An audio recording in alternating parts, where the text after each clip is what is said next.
Welcome to The Rainbow Connection. This podcast was designed for mothers who are finding their way through life after loss. Whether you're grieving, trying to conceive again, newly pregnant, or holding hope in your heart for what's to come, this space is for you. Each week you'll hear real and tender stories of love, heartbreak, healing, and the babies who continue to shape us. I'm your host, Kristen Mundy, a mother, doula, and a woman who's walked this path too. May these conversations remind you that you are not alone, that your baby is never forgotten, and that hope and grief can live here together.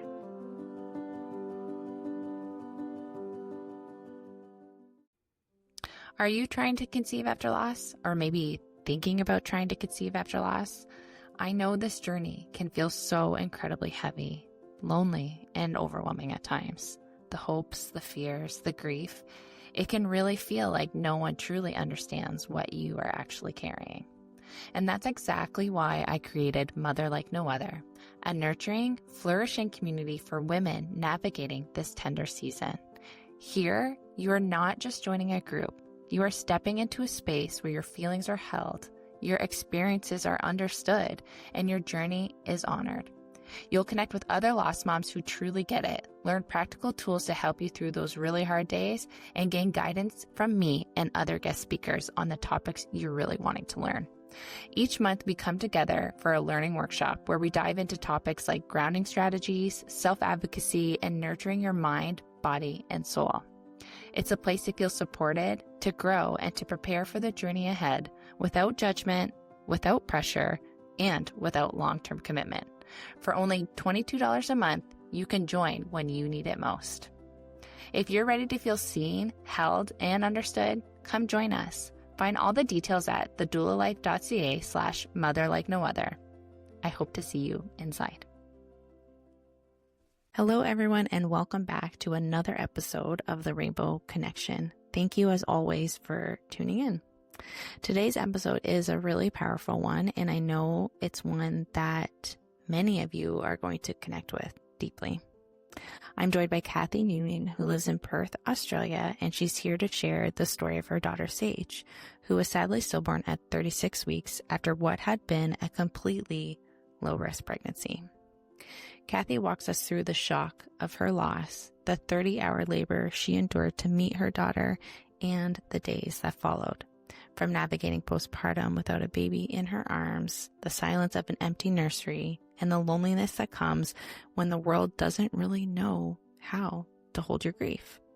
She also shares about her pregnancy after loss with her son, River, a journey filled with complications and fear, and what it's been like to be pregnant again now with her third baby and second hoped-for living child. This conversation is about the coexistence of grief and joy, the resilience that loss demands, and the ways love continues across time, across worlds, and through every version of motherhood that follows. Cathy's story is heartbreaking, honest, and full of the kind of strength that only love can build, and I'm so grateful to share it with you today. Okay, enough from me. Now let's hear from Cathy. Hello, everyone, and welcome to another episode of The Rainbow Connection. Today, I am joined with Cathy, and Cathy is joining us all the way from the other side of the world in Perth, Australia. Thank you so much for being here, Cathy. I know it's late for you, so really appreciate you being here today. Thank you for having me, Kristen. It is exactly 12 hours after your time, so it is nighttime now, but that's okay. I would love to share all the stories. Morning for me and nighttime for her. It's kind of crazy. Cathy and I actually met online. We were just talking about how we kind of have very similar timelines, and we're kind of living, similar lives right now, just from the other side of the world. And Cathy and I have been connected online for a few years now, and this is the first time we've actually got to sit down and chat with each other. So it feels pretty special to be able to finally talk with her face to face. She is going to be sharing two stories with us today, one about her daughter Sage and her son River. But before we get into Hearing all about your babies, Cathy, why don't you share with our listeners just a little bit about yourself? Uh, so I am born and raised in Perth, Australia. I met my husband when I actually moved to Queensland, which is the other side of Australia, for work. And that was after I graduated from uni. So that would have been 11 years now, I'd say. Yeah. So I am a podiatrist. It's my 11th year as a podiatrist, but I am also a trained yoga teacher as well, also trained in prenatal yoga, kids yoga, and just your normal adults yoga. So my husband and I, we were married in 2020. That was already a very hectic roller coaster, being the year of COVID. And if anyone really heard about it, Perth or Western Australia itself was very locked down. We were closed borders from everyone, the world, but also the other states of Australia. So to even have the wedding, we didn't even know if we could get married. But we got married, and then the plan had always been to have two living children. At the time, not being touched by loss, you have that ideal timeline, the ideal sort of family dreams, and no real fears of what would happen. You'd just expect, like, this is the plan, this is what will happen. We're going to have a year and a half age Yeah, gap. yeah, like this is what's going to happen. We will make it work because it will work. Why wouldn't it? I had known about loss, but you never ever expect it to happen to you. And until it does happen to you, it sort of really changes your life from there. So we were always set on two children. I personally wouldn't have minded two or three. Jacob, my husband, definitely, was set on two. So I was pregnant quite early on. I even think I had a chemical pregnancy before I was pregnant with Sage. I don't think it really hit me until probably after Sage died and after I, River, my living son as well, though. But it was just very early because I got hit in the stomach with a surfing board. So it was just that sudden progression that happened, and you don't think much of it because you're just still trying to get through life anyways. But I was pregnant with Sage probably only a few months after our wedding. And that was just, you're like really happy, you're excited because you're pregnant and therefore a living child will come into your life. So my pregnancy with Sage was actually very low risk. I did enjoy it. And I think that's one of the things through grief that makes it really hard because you can never experience that type of pregnancy anymore, especially being the official first one. So throughout that time, I didn't have any complications. Probably towards the third trimester, I started getting a lot of pubic symphysis dysfunction pain. I ran up to 27 weeks, and that probably added to things because I didn't do enough strength training at that time compared to what I normally did prior to pregnancy anyways. I did step it down probably too much compared to what my active lifestyle was. But yeah, I was still able to be very active throughout my whole pregnancy. And then towards the end, so in Australia, you can actually birth and have your ultrasounds for free if you were going through the public system. We went privately. We have private health insurance. So we paid for like our ultrasounds, which are about $300 each time. So it's quite a thorough one compared to the bulk billing ones anyways. I would have been about just under 36 weeks, so just under 9 months pregnant when I had another thorough ultrasound. And everything was shown to be perfectly fine.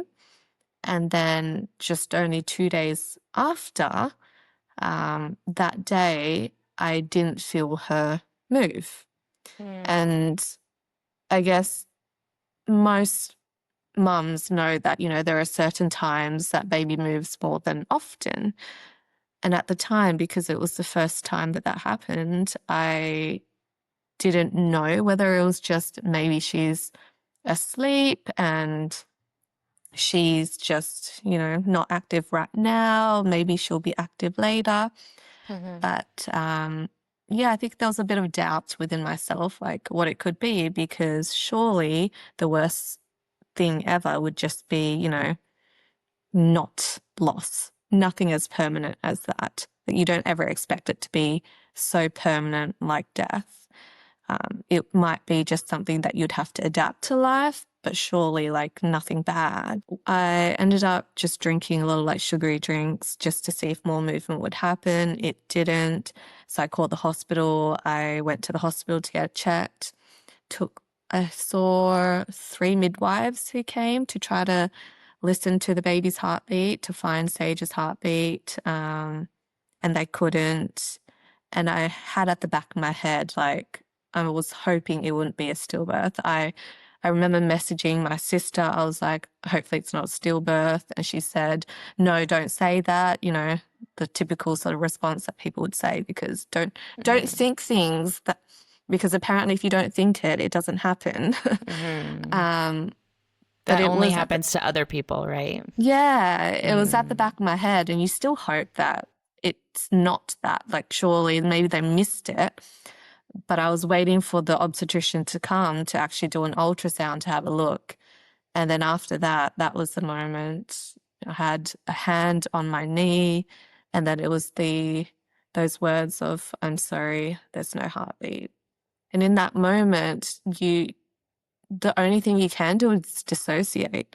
It's an Mm-hmm. out of body experience, because the trauma and the shock of everything is just too much. Your life just crumbles Mm-hmm. right in front of you, a nightmare that you can't even escape. And to go from, having that innocence of pregnancy and life, and the belief that, everything will be okay, and no matter what you go through, like, you'll find a way out of it.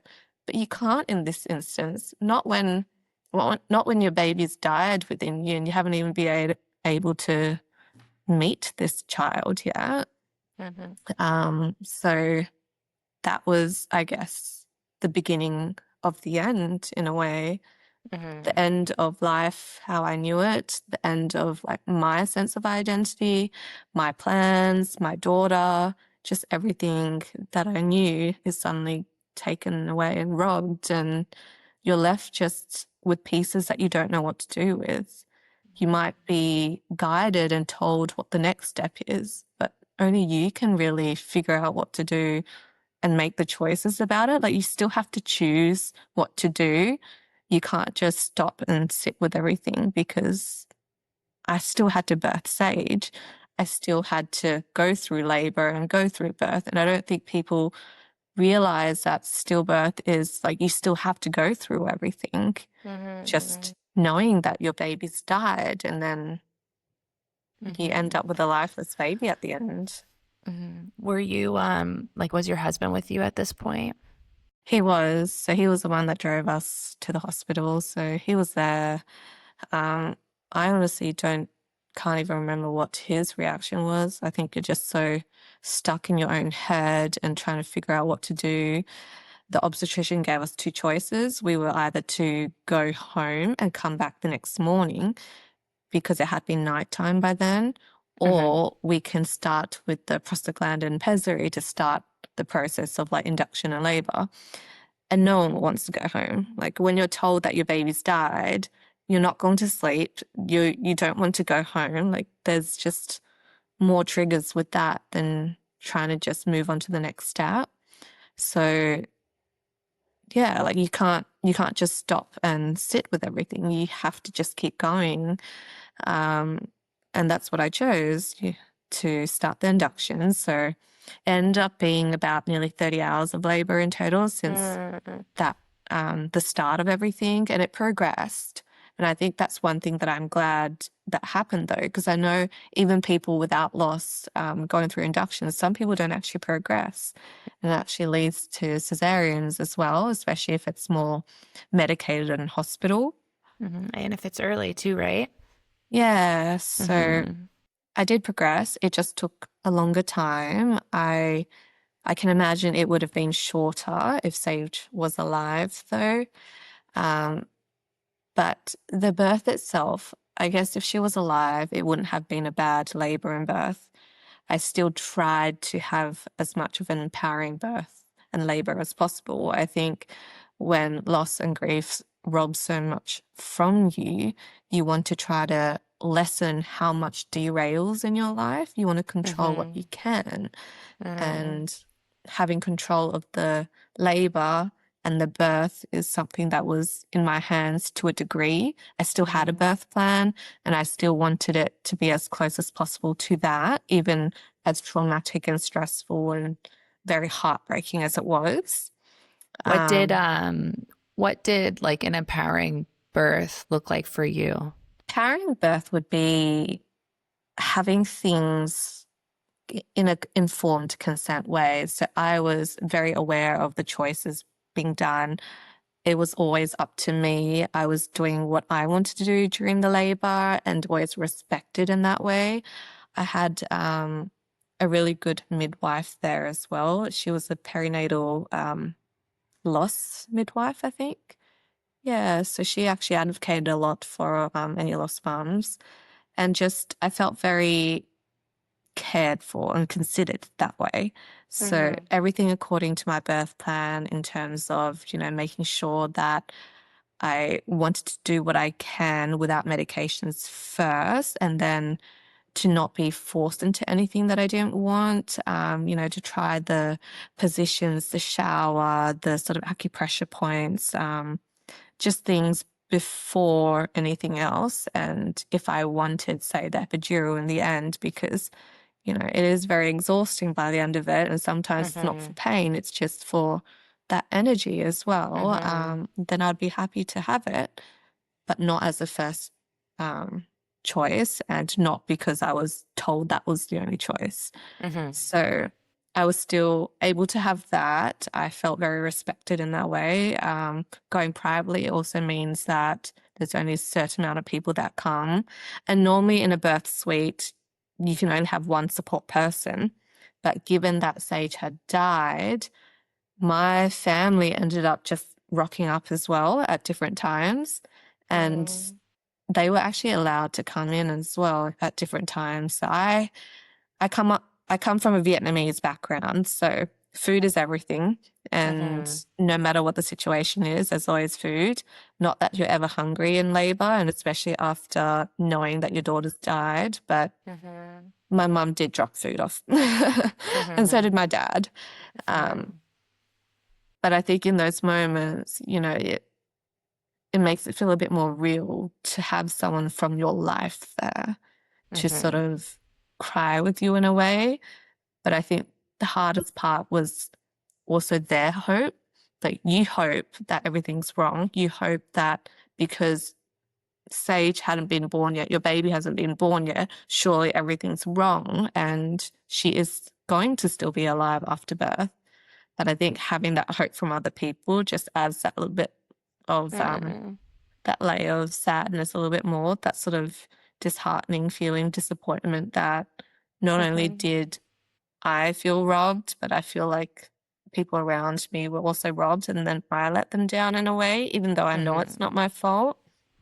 Well, it's just because they love you too, right? They love you and they love this baby too. And and I think that's all they can do is hold on to hope, right? But and it's still so shocking, right? So as much as obviously we need to process, I think that because they're not carrying this baby, they haven't even remotely started processing. It's just like everyone is kind of processing together. And when you break that wall and you let the world in, it really does bring for you, the birthing person, a new level of like, wow, this is real. Like this is really happening. When you're still in the hospital and you're still in that bubble and you're not, seeing your family yet. Yeah. You're still living in that. Yeah. And then once you start seeing reactions and hearing people's it just hope, hits a little bit more at home and harder in that way. And I do Mm-hmm. feel like it added a bit of pressure, but it's not a bad thing that it happened. It just did add a bit more pressure, that's all. So that happened. for the whole time. And I think towards the end, it was definitely very exhausting, given that Mm-hmm. overall it was nearly 30 hours. I did opt Mm-hmm. for the epidural. So that just meant that I was bound to the bed to birth. So I didn't feel anything. And I just remember holding on to hope still, really hoping that everything would be wrong. And then as she came out, she was lifeless. She had no color to her. She was a really good size, though. No Mm-hmm. sound, couldn't even see her eyes. And I think at that moment, just you feel like you're going through another loss at that stage. You go through that first stage of loss when you find out your baby's died, but to really birth a lifeless baby and see your daughter there and not be able to do anything but to hug her, even though she's died, like that was just a different layer of grief on top of that. Mm-hmm. And you're going through Mm-hmm. another loss at that stage to actually really experience the loss of your daughter in your Yes. hands. It's so visceral, and there really is nothing like it. It's true. It really is like a second part of the trauma. Yeah, Mm-hmm. for sure. And the thing with loss and grief is that there's so many layers to it, but it's constant goodbyes and losses, different Mm-hmm. stages of it and different milestones, but it's the continual goodbyes that make it really hard because it's not one thing to survive and then somehow process and get through it. It's just one thing after the next. And no wonder everyone, like every bereaved parent, feels exhausted for that reason. It's just a constant Mm-hmm. grief waves hitting you and you're trying to stay afloat, but it's just more and more and more, um, especially at the beginning, but just over time as well. Um, but at that time, I wanted as many photos as I could. I knew I have quite a logical brain and an emotional self. I Mm-hmm. guess I sit with my emotions quite well. I'm happy. It's not happy, but I'm very comfortable sitting with a lot of discomfort and sadness and grief. I've never shied away from feeling all that. I know people who do, it would be very, very difficult to sit with that. Mm-hmm. Um, Therefore, I also knew logically this was the only time that I had to also spend time with her physically as well.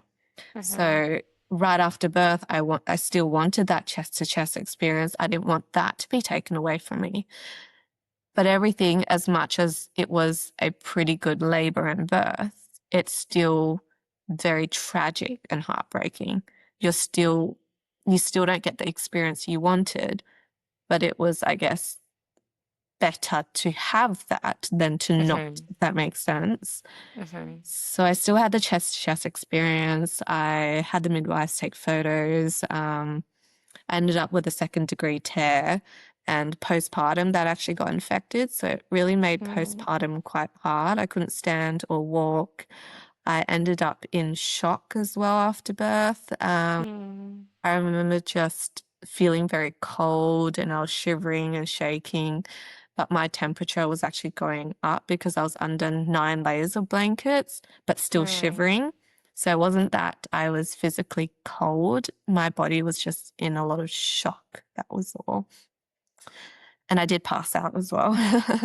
I think just, yeah, the moment I stood up, I think it was just the epidural still buzzing in me. I did pass out, not long, but just momentarily.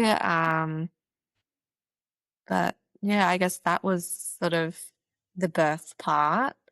And What then was it? What was your time like with Sage after she was born? So we were allowed to stay in the hospital for as long as we could. So normally going private, I would have to, with private health, we have a excess of $250 per hospital stay. They waived it for us, so we didn't have to pay anything, and we were allowed to stay for as long as we could. I guess they knew that, with a essentially stillborn dead baby, like this is the only moment you have. So we stayed for days in the hospital. We had the cuddle cot, but it's still, which does make a difference rather than not be able to have that at all, because it helps to keep the body cool. But each night, we'd send her back to the cool room just to try to preserve her body a little bit longer. I had a lot of family and friends come over in the first couple of days. It was something that I really wanted Sage to be acknowledged for. I still wanted her to be seen. I didn't want her to be hidden away. I think the only sort of strange response I had was probably like a cleaner who obviously wouldn't be, you know, it's not really her alley to sort of see a stillborn baby. I remember her coming in and looking at Sage and then sort of leaving. It was very, probably like her first time maybe seeing a baby like that, which is fine. I understand that not everyone is open to that or has been, aware of that things like that could happen. Mm-hmm. But yeah, my family Well, and we friends, weren't even, right? We weren't even aware. So it's like yeah, you almost have a it's level of understanding. Like until it happens to you, you don't think that this it actually could, happens. yeah. Yeah. And I think also realistically, stillborn babies do look very different to living babies as well. There's always that difference in color and no sound, and the cot looks different as well. So it's just probably more of a glance because how different the situation looked more than anything. Um, but the first few days, yeah, I had family and friends come over, and I think that was helpful. It was helpful to have people just acknowledge Sage. When people were there, I didn't sit with my grief. I didn't feel like people really allowed that because there was no conversations about my birth or of Sage or anything. It was more just, I guess, the comfort of familiarity and just being around and just Mm-hmm. seeing Sage. And it's still something that I appreciate, though. I appreciate people being there and showing up because not everyone did.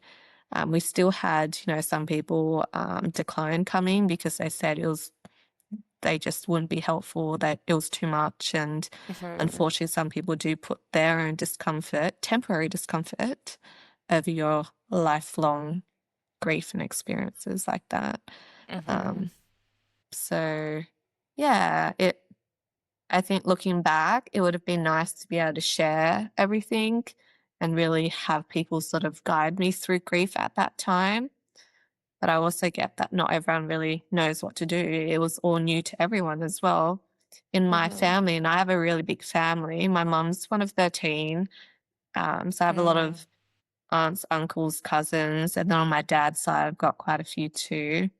And no one's really experienced or encountered a stillborn baby or any sort of death of a baby during like late pregnancy either. So it was all new to everyone. Um, but yeah, when no one was there, that was the times where I really sat with grief because you cry every night and you sleep because you're so exhausted. But the moment your brain starts to become active, you start to cry again because you remember, like, this is your reality. It's not a nightmare where you can wake up and everything will be okay. And you can't control those tears. It's just a deep, deep void sadness to not be able to have that first experience with your baby.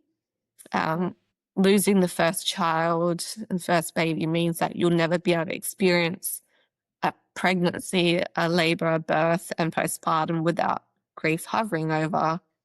And it's very different within the loss community. Everyone's grief and loss is valid, but different. Losing a firstborn means that you can never feel secure and safe, but you you're so robbed of so many things. Like, I will never be able to experience this, even with, say, River after. I'll never be able to know what it's like without loss. You're welcomed into motherhood with grief pretty much, rather than, Mm-hmm. cries and just moments of love with a living baby. Mm-hmm. It's so different. It really is a lifetime of you don't just lose your baby. I remember you saying like the moment I found out that Sage had died, like life as I knew it was totally different. And this is a huge aspect of it too. It's like everything changes, and that includes your initiation into motherhood and knowing that that innocence of pregnancy, you'll never get it back. And Yeah.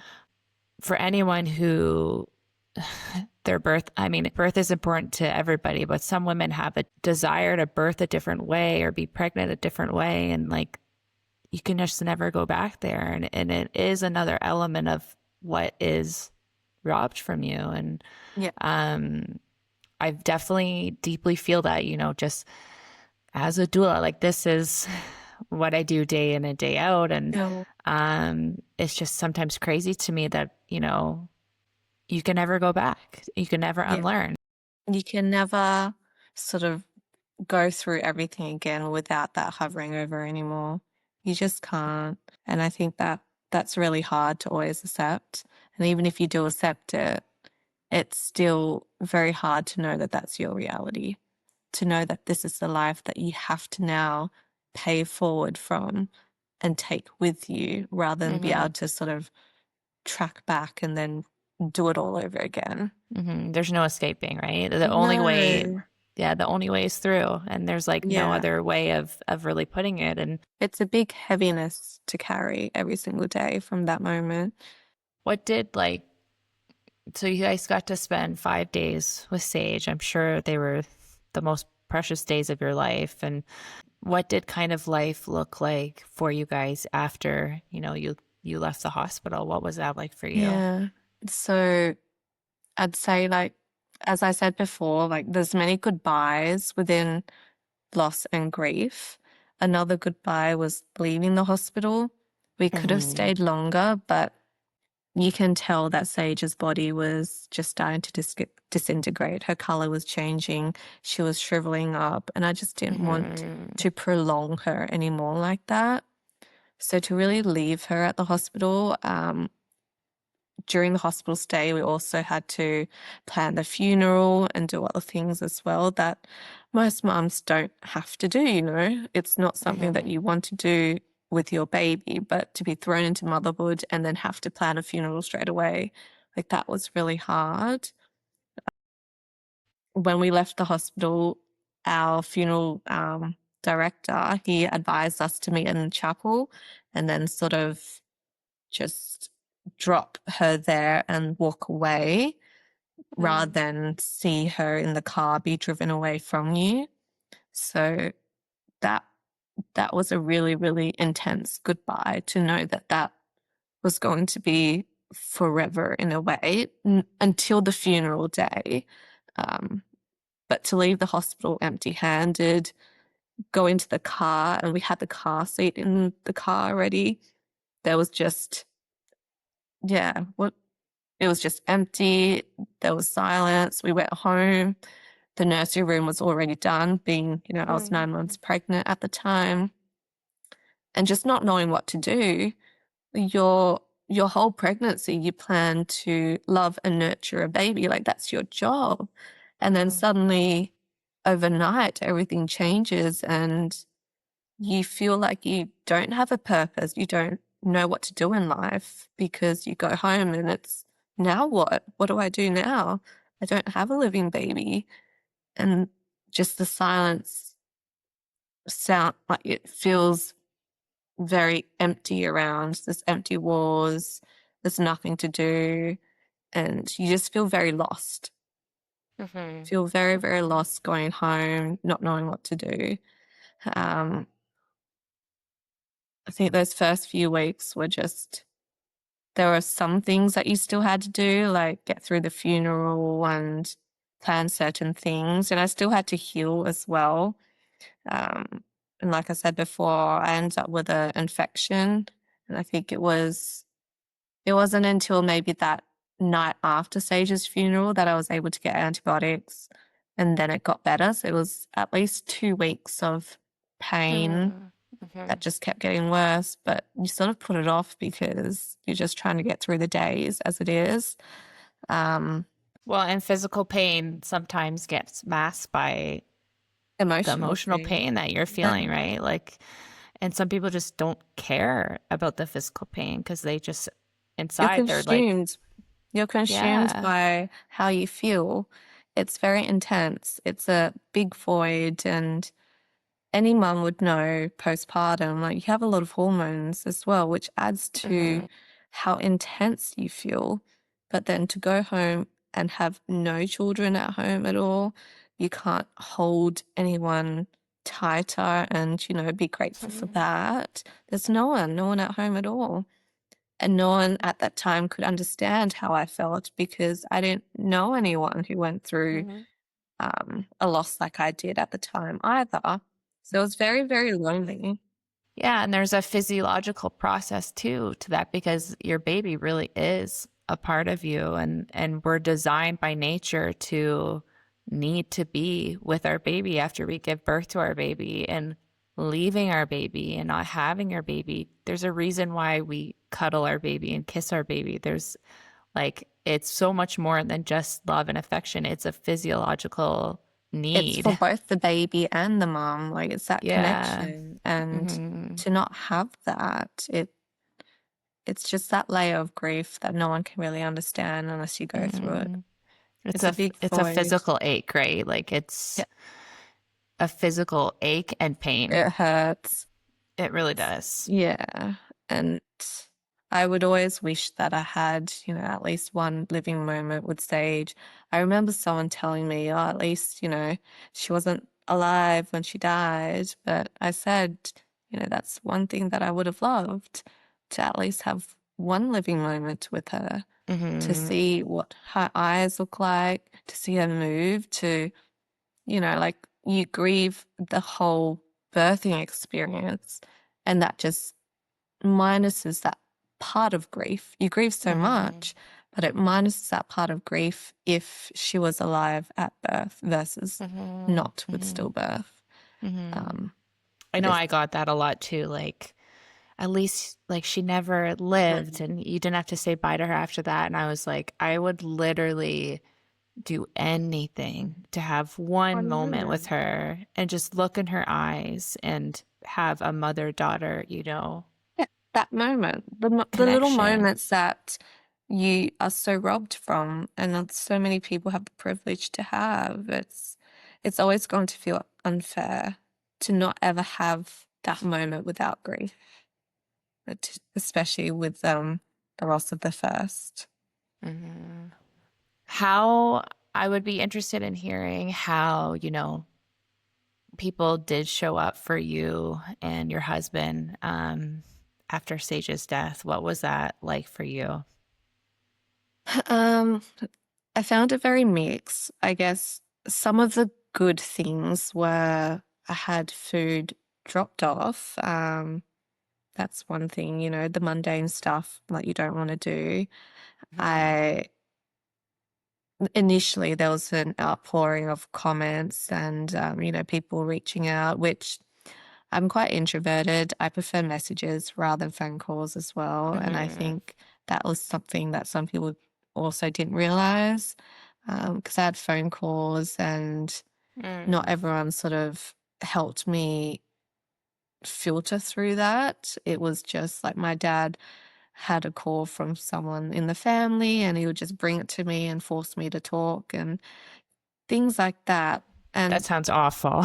And I'm yeah, not even introverted. That's not a time that I would like want to be I didn't want FaceTiming to or talk to anyone, not when I hadn't processed everything yet, and that was so early on as well. But also just the expectation of going out to eat dinner because so Jacob's family's from Queensland and they were here, and my dad was just very set on hosting, like hosting dinner since they're here, and things like that that I went to, but I wish I didn't. I Mhm. think I just felt very obliged to go and not knowing what to do, sort of just followed along. But in hindsight, I wish I didn't. I wish I stayed at home. I wish I had the support that I really needed. Mhm. So beyond, I guess, that initial outpour of, like love and I'm sorry's, it was also just the expectation to be okay, especially after Mhm. Sage's funeral. It was just the comments behind my back, but also to my face. I'm a podiatrist as well, so seeing patients all day long. I went back to work early, tried to distract myself in a way. And it was just very mentally exhausting and draining being on the receiving end of countless comments from patients, but also from family and from friends as well. It was your typical at least this, at least that. I think one of the hardest ones was someone saying, "But what did you do? Why?" And it was just, yeah, like that shame and blame from your baby dying. And it's not that I didn't hold enough guilt as it was, but to hear it Ugh. from other people just adds to that. Um, but then also just people saying, like, I even had an auntie say, "You're still sad because you're not listening." And I said, "You don't understand." And she said, "Of course I do. My mum died." Her mum, like my grandmother, was elderly as well and palliative at that time. But it just really reflects how people don't want to sit with the discomfort that they're not helping. And it's such a shame that people get triggered by how you respond when all you're doing is communicating because you want to better the relationship. You want to be on the receiving end of good support.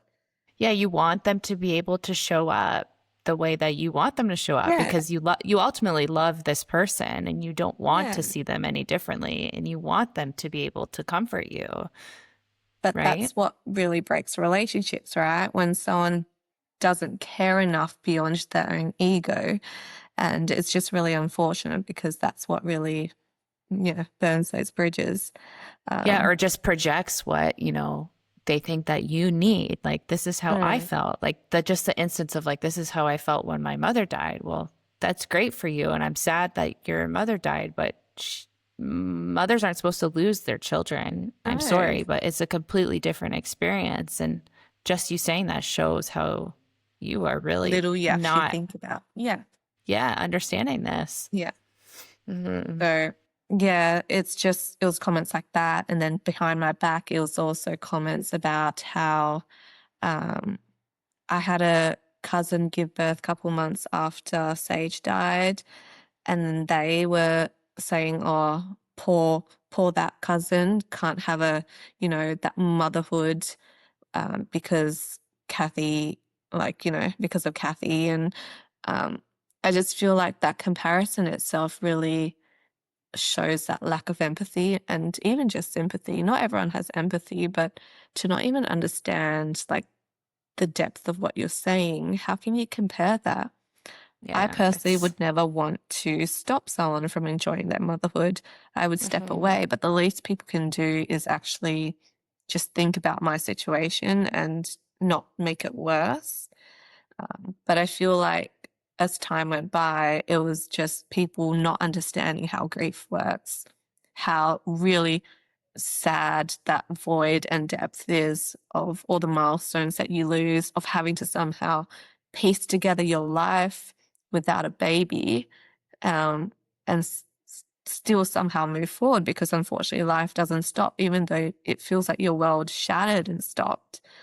But it was just countless judgment in that way to my face and behind my back. And I think for that, like words of affirmation is one of my love languages. So it really adds to the intensity of how hurtful everything becomes.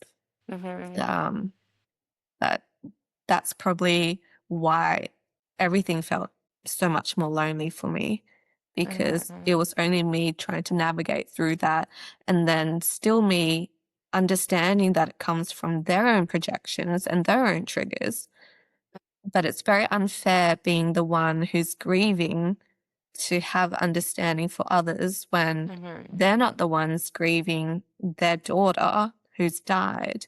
They can go back to their lives and be okay, but they can't even for a second just stop and, you know, not put their ego before everything else. Yeah, it's just is an other element of like added grief. It's like that secondary loss too. It's like you're not just grieving your baby, but somehow in some bizarre world that we're living in, we ultimately sometimes have to be the bigger person and show that understanding and compassion and grace for the people Mm. in our life. And you're like, how is this happening? This is feels a Yeah. little bit backwards. Like I'm the It one that feels unfair. lost my daughter, like, Yeah. and I am having to be understanding for your needs. And it just, you could be so angry about it because it is so unfair that, like, why can't you just get this? Like, can you just please get I this? think I But was just really sad. I was really sad that, and I guess disheartened that, I never expected that from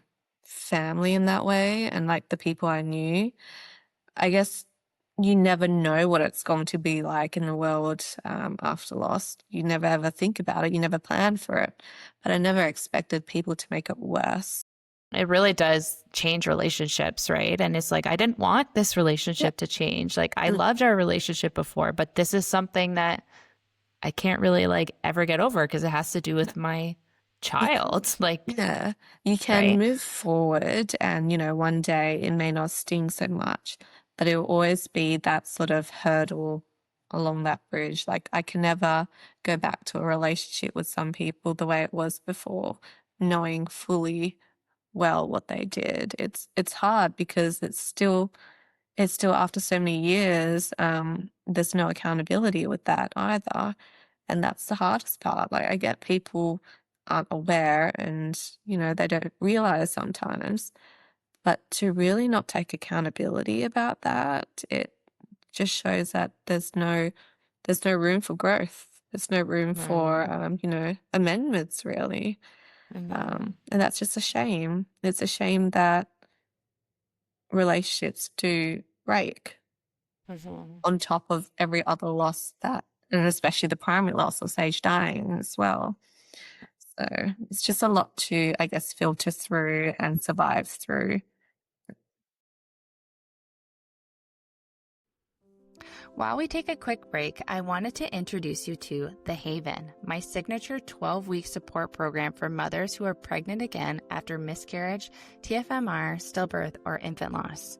The Haven isn't just a course. It's a trauma-informed, community-centered space that includes weekly live workshops, expert guest speakers, and ongoing support from me, your dedicated pregnancy after loss doula, anytime you need it.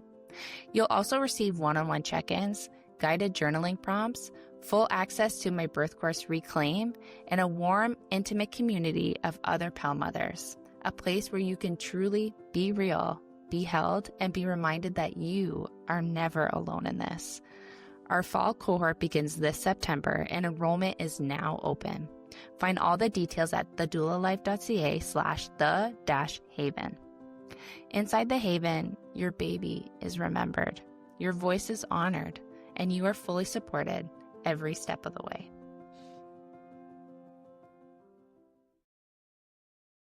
I'm sorry. I really wish that, the people in our lives, just our culture in general, was just more like grief literate, like that they just knew how to better show up and to put their ego aside because you really deserved so much more than that. And so did Sage. And yeah, it doesn't stop now, like you said, right? This is a lifelong journey. I'd be really interested just hearing about your support people. I can imagine how they felt with like you getting pregnant again. I would love to talk about River. What was that like, and how did you and your husband come to a decision to, to try again? Was that an active choice for you guys, or what did that kind of look like? Yeah, so we had a lot of tests after Sage died.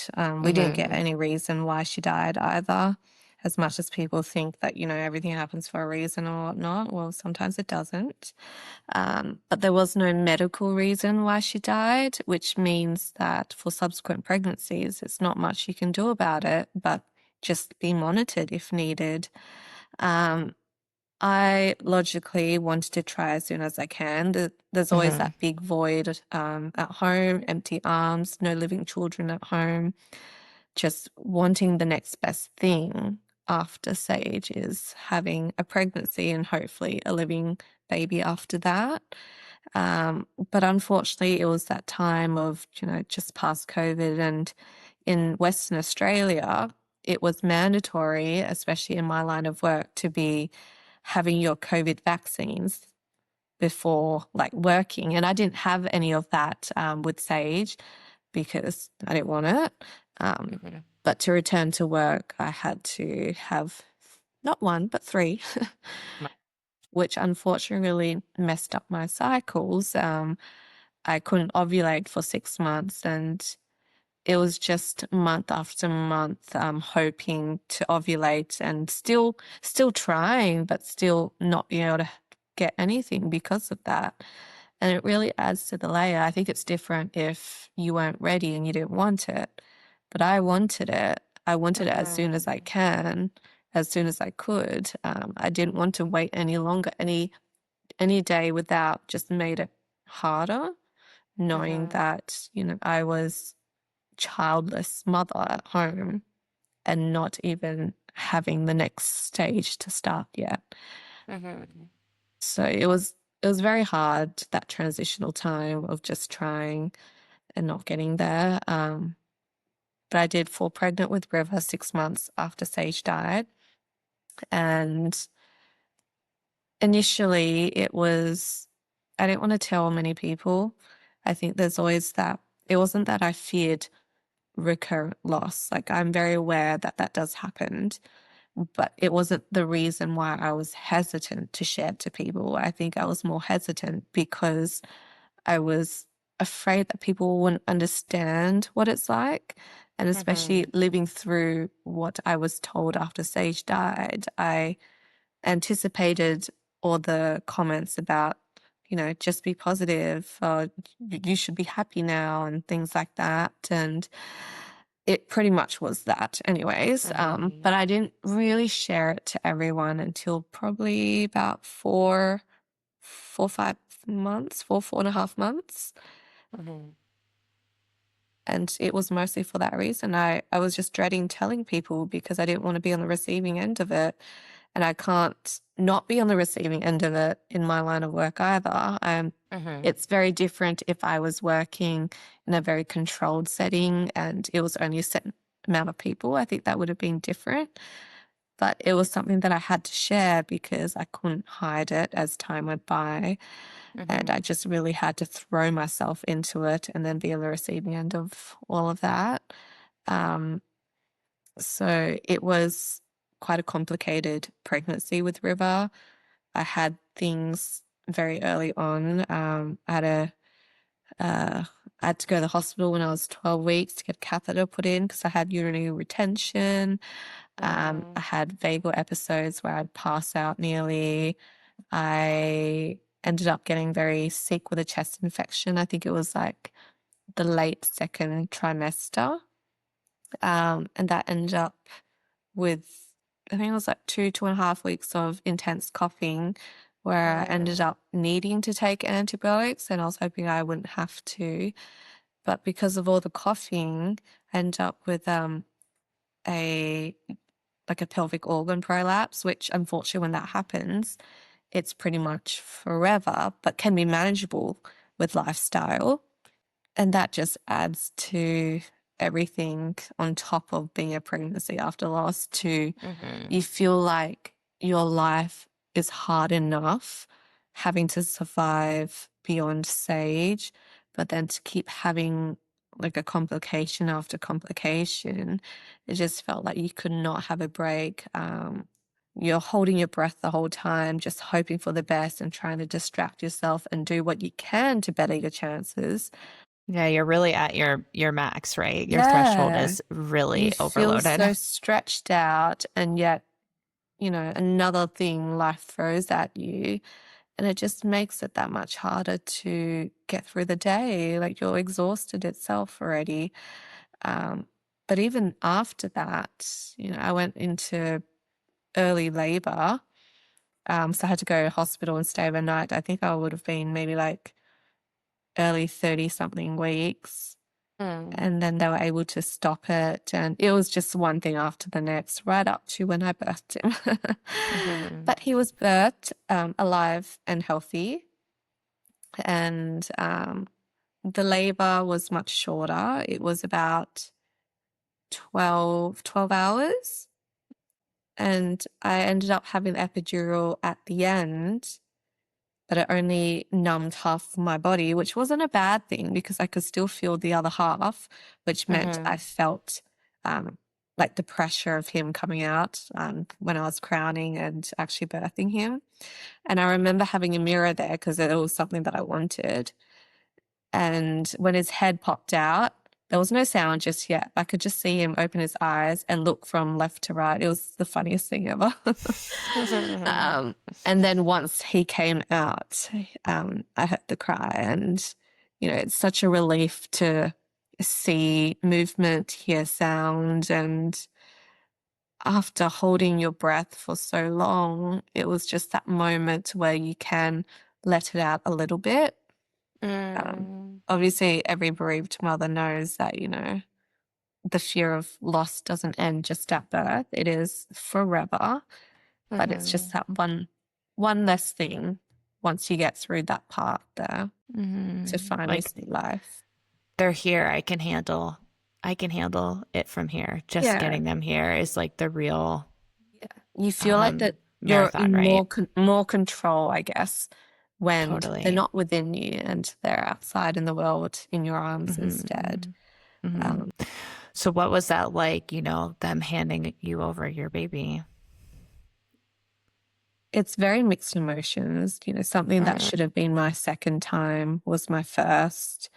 And that is forever his life with my life. Like every milestone he goes through is my first living experience, but it should have been my second. But it was just that big relief. I remember crying, having him on my chest and trying to soak it in. And most siblings look quite similar at that phase as well, sort of looking at him and saying, oh, he does look like Sage. And then it makes you wonder what Sage would have looked like. So it's that coexisting joy with life, but also that sadness of grief of the what ifs.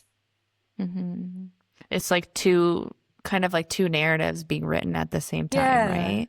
I always think of it as like two stories and them living kind of side by side, and you can kind of choose which story to think of when, and but they're both always being written and they're both always there. Parallel, but also entwines in different stages and ways. But yeah, I definitely feel like with loss, your worlds are very split. And even though they coexist, they're very split. It's the world of the living and then the dead and the past, present, and first, second, and the what ifs and The the should now. haves. Yeah. And I totally get that. It makes you feel very torn all the time. Like you feel like you can never keep up with life in a way because you're trying to survive the now with a living child. But then you also are trying to survive the should have beens with Sage for me and trying to bring that forward because the last thing you ever want is to not be with your children. And there's always that guilt that you can never balance both of them equally at the same time. As someone as like a deep feeler, like you said too, I'm also like a deep feeler. It just feels like in those moments of such, intense gratitude and love and just being a parent and how much to an earthside baby and how much that demands from you, while also knowing that like your heart is broken and you're grieving for your baby and trying to keep your baby's presence alive in the now. It's just so much like to feel, and it's they're both so big in themselves, but to have to feel them both in an everyday life sometimes sometimes I am blown away that a human heart and a woman and a mother can have this going on all at once. Yeah. Like how are we able to hold all of this?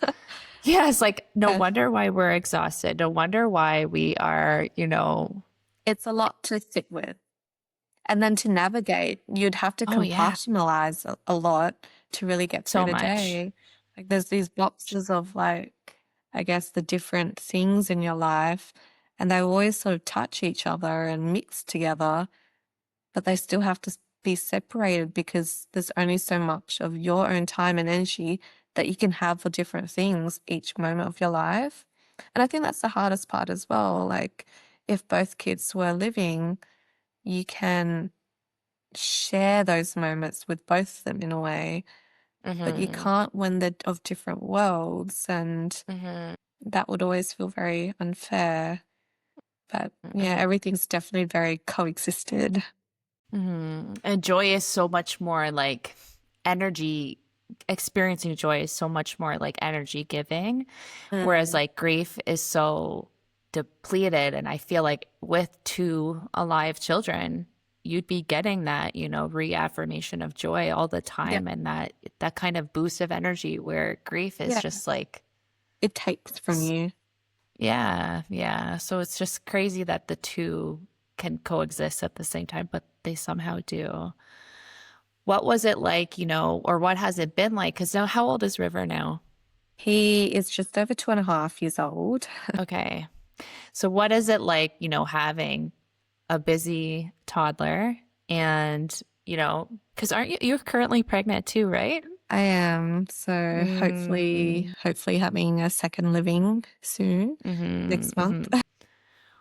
What has it been like, being pregnant again, having a toddler, having, Sage involved in your life, just like Mm. being an earth mama while still and knowing all of like how exhausting that in itself can be and Yeah. still honoring Sage in your life. What is that like for you? We have an altar where Sage's photo, and because we also had her hands and her feet, what's it called? Mold? Yeah, done. So we have Mm-hmm. that there and a few other things as well. So ever since River was young, he's aware that that is Sage. I don't think he really fully understands Mm-hmm. that that's his older sister. And one of the things in grief is seeing him, I guess, play with other kids. He would have loved to have an older sibling. The way that he plays, he copies someone to the T. Like if a Mm-hmm. child runs this way and like touches this and then runs back, he will do the exact same thing. And he finds it fun. And it used to always make me feel sad. And I still feel sad when I see him play because I know that he would have loved to have an older sibling. I don't think he would have struggled as much with, say, like daycare if he had a sibling there already as well.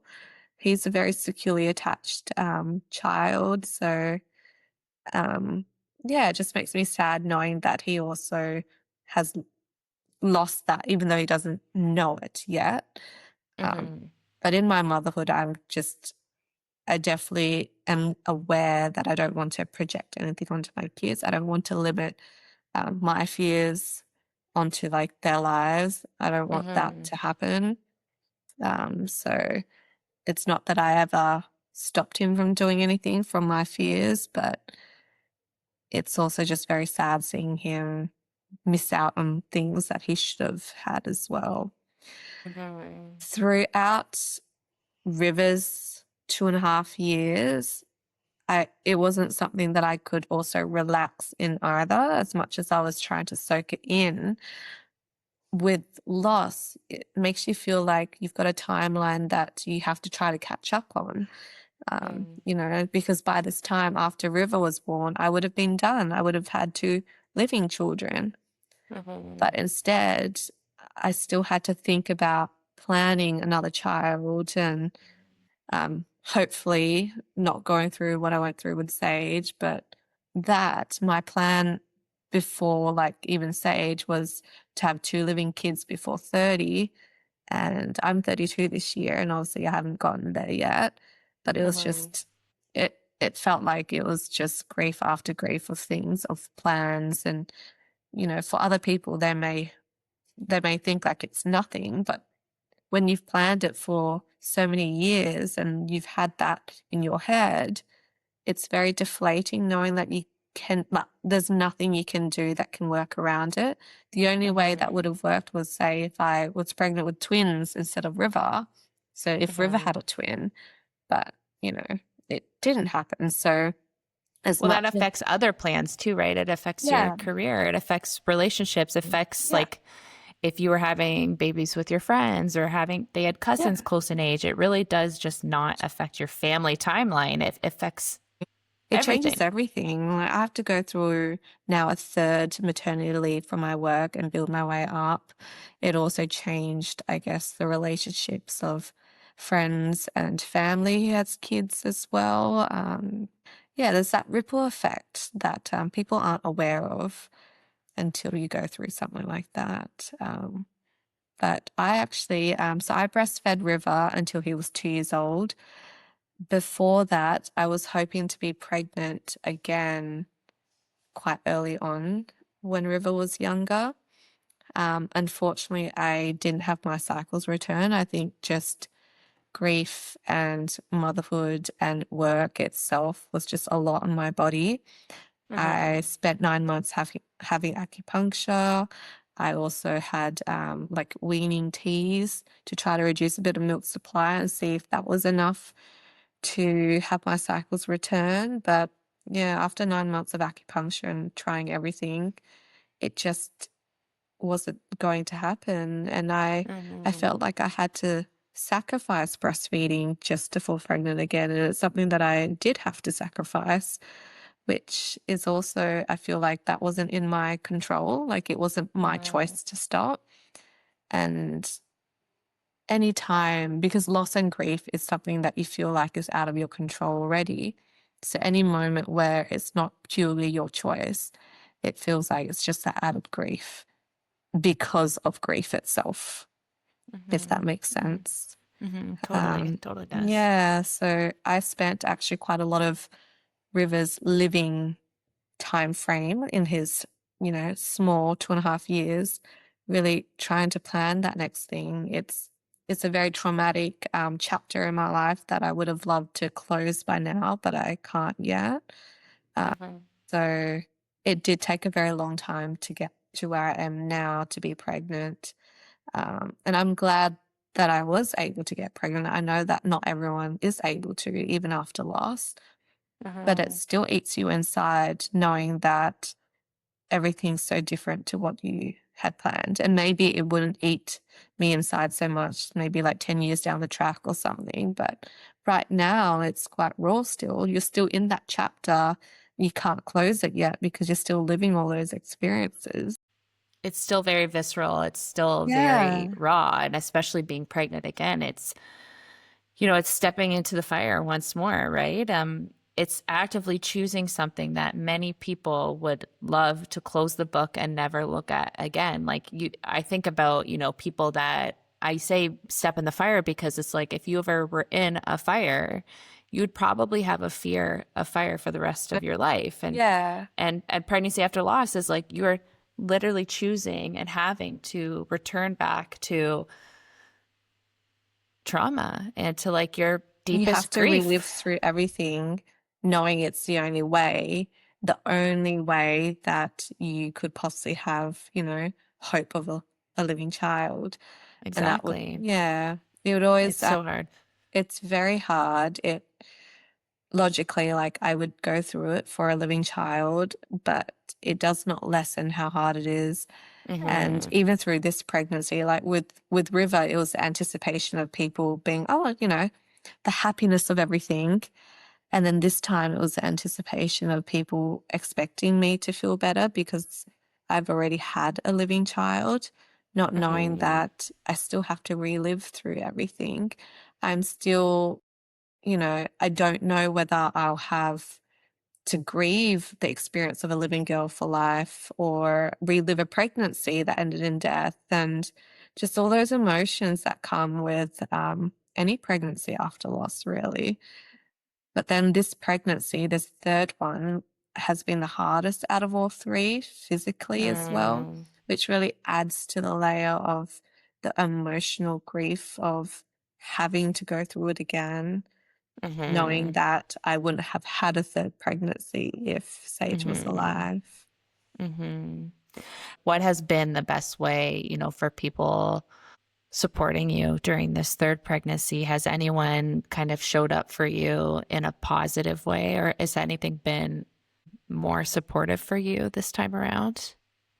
To be honest, I feel like support for me is mostly from me.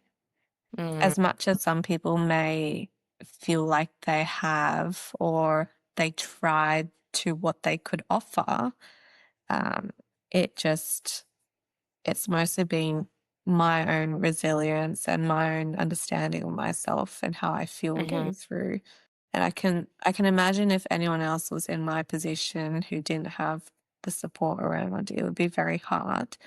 In terms of acts of services though, like so not emotional support but physical support, I've had to rely on, say, like my mum and babysitters to come and look after mm, River because when you're so, like, I had pretty much HG for a good 6.5 months. I couldn't even get out of mm, bed. It was really hard. You lose a part of yourself and your identity and you feel so caged. Um, but I had to rely on the help because I really couldn't do anything. Um, so in terms of support, like I had to find my own help physically, but mm-hmm, emotionally, it would be only, I guess, me helping myself. And it's the reason why I write poems, I guess, to express it out. I feel like no one really understands what it's like. And even after people read, like they probably don't really get it unless they were to resonate with it somehow or just have a bit of sympathy to know what it's like in a way. mm-hmm. But Well, I yeah. think I think like if you've lived an experience where people have kind of unfortunately like showed you that they are incapable, you kind of have to do it that way. You kind of know better than to have expectations from other people, and you kind of learn how to be that person for yourself, right? And it's unfortunate, but it does talk and show a level of resilience in you and a resilience of lost moms who really do have to kind of go inward at this period because they have to survive this, and sometimes it's on your own, right? No one else is surviving Mm-hmm. for you. And if no Mm-hmm. one's going to sort of help you through it, like you have to somehow just pick up the shovel and pave your own path because realistically, that is the only way that you can get through to where you also want to be for the next best Mm-hmm. thing. No one wants to survive beyond their child, but when it becomes no choice, no logical choice, you have to, you're forced to in a way. I totally understand that. What does it look like for you to, or how have you kind of honored Sage in a way? I mean, just by you and the level of resilience and the type of mother that you have been to River and um, just who you are as a person, you are carrying Sage's legacy just through that. But what other ways have you kind of kept her alive in your life? So the first year of grief since Sage died, I did a lot of advocating that year. I think without a living child and so raw in your grief, you really want to share it. There's so much within you that without any sort of direction of where to go, you want it to be outpoured in some way. Mm-hmm. I had an article shared on Mamma Mia. It's an Australian like website. So I did Mm-hmm. share my point of view. I shared two stories actually, the story of Sage and then also what it was like within that first 6 months being a childless mother in a way to the, you know, to everyone else around who sees a mother without a child itself. I I attended a conference for obstetricians as well to share my story on stage. Like it was something that was really Mm-hmm. important who, in front of like obstetricians and midwives actually, because they're the ones that deal with mums and loss does happen. Mm-hmm. I shared what it was like, what happened, how I felt, but also the photos that I got from photographers versus the photos that I took of what Sage actually looked like. There's a big difference. Photographers will always make your baby look a little bit more alive, but the reality is, it's really also important to see what she looks like as well in the rawness of Mm-hmm. everything, because if you're not equipped and used to seeing that, if you're meant to be there for someone else, like you can't let how you feel and your shock stop you and affect an actual bereaved mother.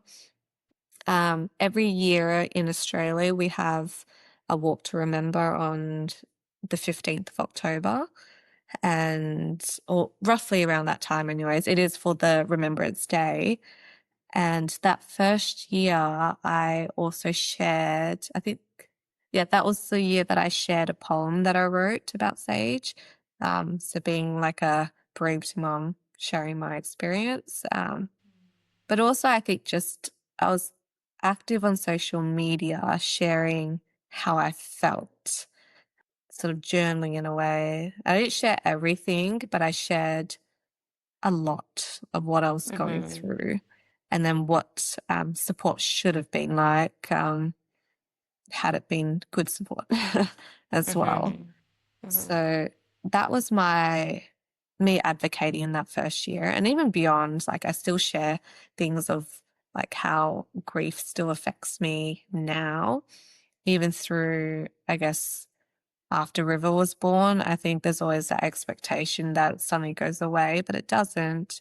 It continues for life. Even beyond River, it's still, you grieve so much with time and it doesn't stop, especially with your first baby. It's that first experience of, kindy, which would have been next year, and school, and all those firsts that you don't get because it's your first baby as well. Um, so yeah, just always, I guess, sharing that it's still quite raw, because it's never not going to be raw. And it's never not going to hurt. It's okay for it to hurt because it's misplaced love, but it will always hurt. And I don't want people to forget that just because I might be having a joyous moment with River or having a good moment just outdoors. It doesn't mean that you ever feel only happiness. There's always that layer of grief hovering above, and it will never go away. It changes, that's all. Well, I appreciate you talking about these important things and advocating in these ways because, these kind of conversations and being able to talk about it, it really is like the first step to hopefully things changing and people having a deeper level of understanding and that level of understanding obviously helps people be able to show up for those who need it because everyone has someone in their life affected by loss at some point. It might not be to this, magnitude, but people are hurting in our lives. And, we want the people that we love to be able to show up for them. So I just want to say I appreciate you, shedding light on these conversations and these things that really matter because it will help hopefully another mother one day to have, it's never going to be a good experience going through loss, but maybe a more gentler one, one that feels loving and comforting in the worst time of her life. So thank you for doing that. I would love to hear what is your favorite thing about Sage. Oh gosh. So I guess I never really thought about what my favorite thing about her is, huh? Um, well, she's the reason why I'm a mother, and I think that tops everything, but that might be more about me than her.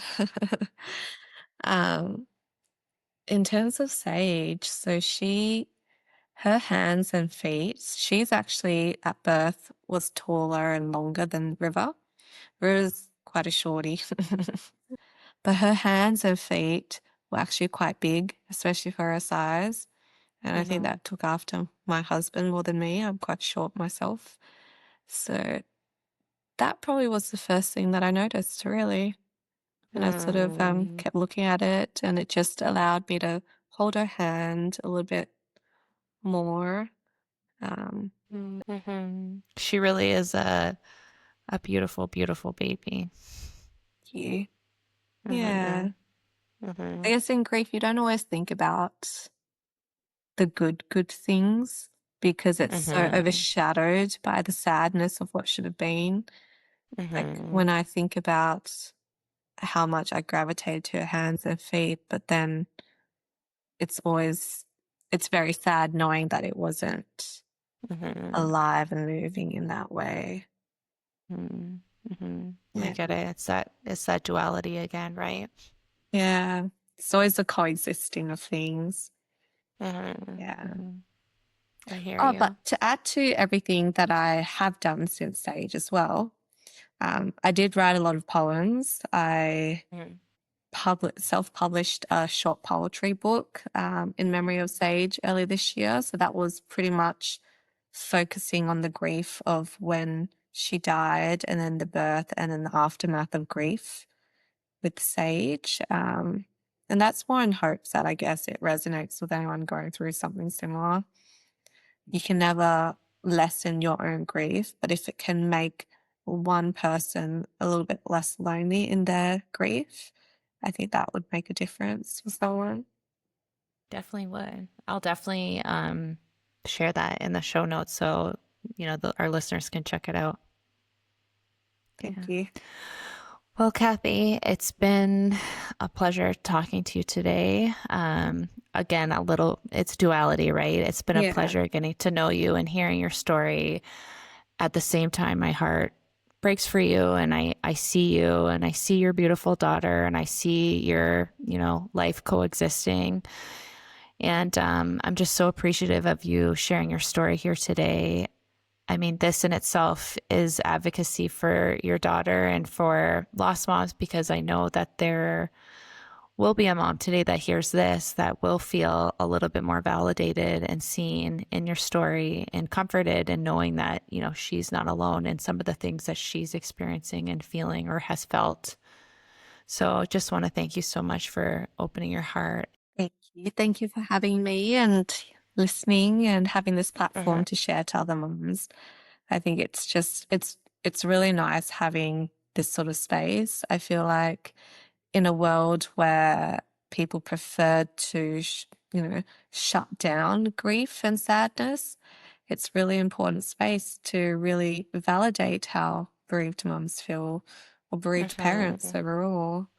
It's just, you shouldn't have to hide away from the world because of how you feel. Mhm. Totally agree, and I'm so glad that this exists, and I wish it's existed when I was pregnant, after loss and when I lost Vienna, but it does now. And I will say, on behalf of all our listeners as well, we are going to be holding out so much gentle hope for you. Yeah, We're going to be holding that for you, and with this baby, and just sending you all of our love and comfort as you approach these, last few weeks, thank you. anticipating this hopeful baby's arrival. Hopeful. Hopeful is just to the end of it, and hopefully I'll be able to close this chapter. Well, thank you, Kathy. So happy to have you here. Thank you so much, Kristen. If you enjoyed today's episode and you are looking to feel a little less alone in life after loss, don't forget to hit subscribe so you can continue hearing real, honest stories from mothers who've walked this path too, and to stay up to date with all future episodes of The Rainbow Connection. If you're looking to connect more, Instagram is where I hang out most, so come and join me in a beautiful community of lost moms for PAL-specific birth education, real-life grief talk, and deep solidarity. You can find me at the.doula.life. And don't forget to check out today's show notes for any resources mentioned in this episode, or head to thedoulalife.ca/podcast for more. And remember, you are never alone. I'll see you in the next episode.